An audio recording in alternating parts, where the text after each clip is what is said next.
किसान बिल वापसी की मांग को लेकर जिस तरह एक साल तक किसानों ने धरना प्रदर्शन कर आंदोलन को बड़ा रूप दिया, उससे सरकार की जड़ें हिल गईं। इसको लेकर वकीलों ने एक चर्चा भी हुई और वकीलों ने साफ तौर पर कहा कि किसान आंदोलन एक मजबूत कड़ी के रूप में उभर कर सामने आया है, जिसने सरकार को बैकफुट पर लाकर खड़ा कर दिया।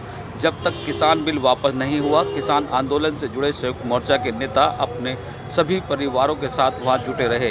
इससे किसानों की जीत हुई है तो वहीं सरकार की बड़ी हार हुई है।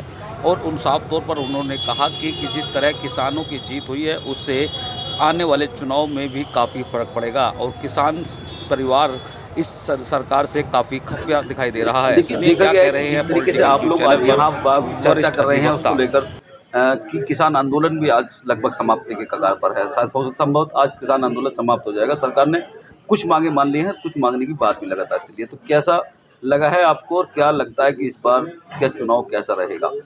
देखिए, किसानों का ऐतिहासिक आंदोलन था और ये इतिहास के पन्नों में दर्ज होगा। और पंजाब, हरियाणा और पश्चिम उत्तर प्रदेश के किसानों का विशेषकर योगदान था।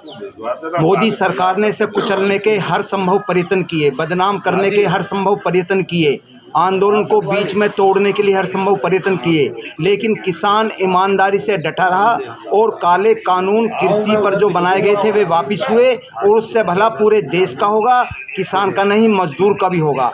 लगभग सभी मांगे मान ली गई हैं, जो मुख्य मांगे मान ली गई हैं। कुछ मांगों पर कमेटी वगैरह गठित कर दी गई हैं। तो किसानों का भी ये फर्ज था कि सरकार को थोड़ा टाइम, जो कुछ मांगे हैं उन पर देना उचित ही है।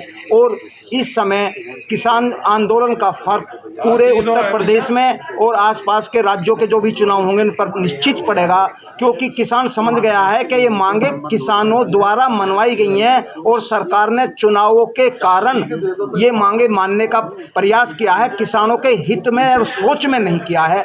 इसलिए ये विपक्ष की जीत की तरफ किसान आंदोलन का लाभ होगा। अच्छा, देखा जा रहा है कि किसान आंदोलन को लेकर कि किसानों का अब धरना लगभग समाप्ति पर है, तो क्या कहना चाहेंगे, क्योंकि जिस तरीके से धरना समाप्त हो रहा है और सरकार ने कुछ मांगों को मान लिया है? किसान भाइयों को सलाम, खास तौर से हमारे जाट भाई और सरदारों को, जिन्होंने इस देश को बचाया। एक घमंडी प्रधानमंत्री का घमंड तोड़ा।